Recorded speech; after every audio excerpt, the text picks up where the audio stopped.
What's this beautiful monument? Who's that cruising? He must have been somebody famous. Sándor Petőfi. Have you ever heard about him? Oh. Sándor Petőfi was a Hungarian poet and a revolutionary. He is considered as Hungary's national poet and a key figure of the Hungarian Revolution of 1848. He is the author of the Nemzeti Dal, in English national poem. The poem is said to have inspired the revolution of 1848 that grew into a war of independence from the Austrian Empire. It is most likely that he died in the Battle of Segesvár, which was one of the last battles of the war. The statue originally stood near that place, which belongs to Romania today, not far from the battlefield.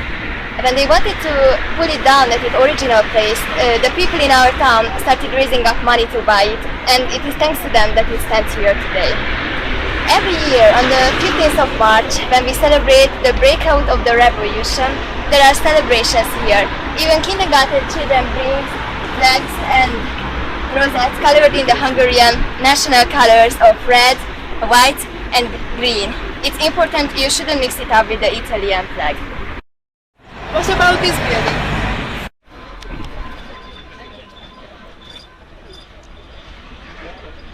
It's called the Son House because of the decoration at the top of the building. What's there in it?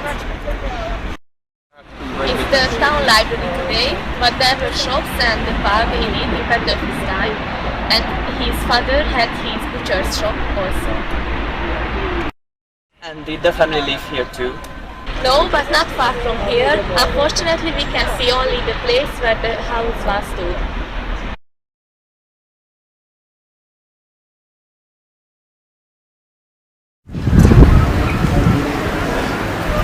We are standing in the center of Kiskunfélegyháza. This is the Békaszpad. Behind me you can see the oldest building of Kiskunfélegyháza.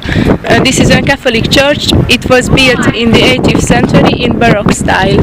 The statue next to the church is also Baroque. It was built in the 18th century. It depicts the suffering Christ. In the church we can see a lot of nice paintings, especially the altar painting is worth mentioning. Depicts the scene when Mother of Jesus meets Saint Elizabeth. This is the town hall. It's special with its colorful majolica ornaments. It was built in secessionist style at the end of the 20th century. Inside there are not only offices but a ceremonial hall too where people can get married.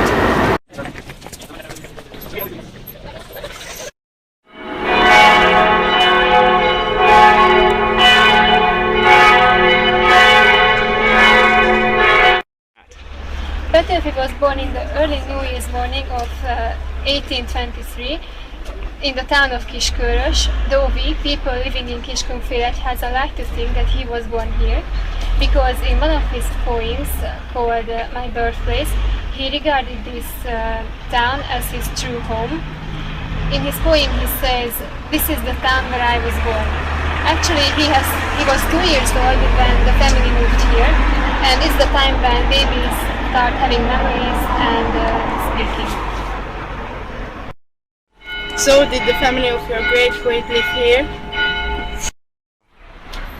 No, the house where they lived was here, but it had been pulled down before this house was built. That's why you can see this memorial tablet here saying... We are standing in a park which was established to mark the 1000th anniversary of the existence of the Hungarian state and the 200th anniversary of the Mura Ferenc Secondary Grammar School. The aim was to create a green, flowery area where students can enjoy their free time. It was the history teachers who decided the heroes and events of the park. In the middle you can see an obelisk which seems to move the whole exhibition around itself. The exhibits are arranged in chronological order. First, you can see a stone that symbolizes the settlement of the Hungarians in the Carpathian Basin. Above it, you can see a memorial tablet with the warnings of Saint Stephen to his son. Going anti-clockwise, you can see some of our greatest historical heroes. Saint László, one of our favorite kings. Next to him, there's a tablet remembering Béla the Fourth, who rebuilt the country after the Tatar invasion. Then the kings of the Anjou house come, Robert Károly and Lajos Nagy, who also called the Night King. The next tablet remembers King Matthias, our favorite Hungarian king, who became a noted figure with his corvinals. The next tablet remembers the tragic battle at Mohács, which meant the beginning of a 100-year-long Turkish rule in the Carpathian Basin. Next to the portrait of Bethlen Gábor, the greatest ruler of the golden age of Transylvania, Miklós Zrínyi is shown, who was not only a famous writer but a significant warrior as well. The following piece depicts the flag of Ferenc Rákóczi, who was a leading figure of the War of Independence against the Habsburg rule. The inscription says, "With God for the fatherland and freedom."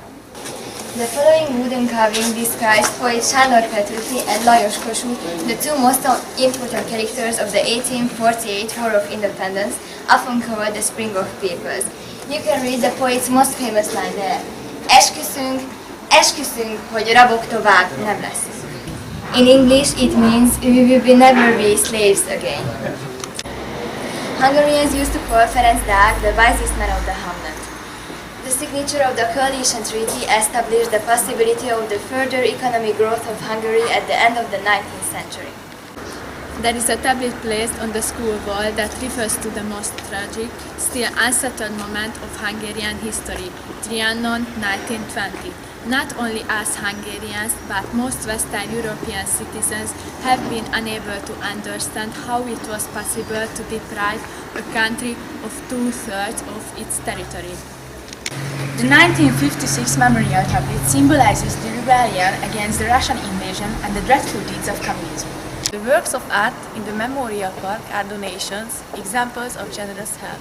This garden symbolizes Hungary, which is not only a place of living in the global world, but the homeland of Hungarians, where it is an honor to be born and pleasure to live.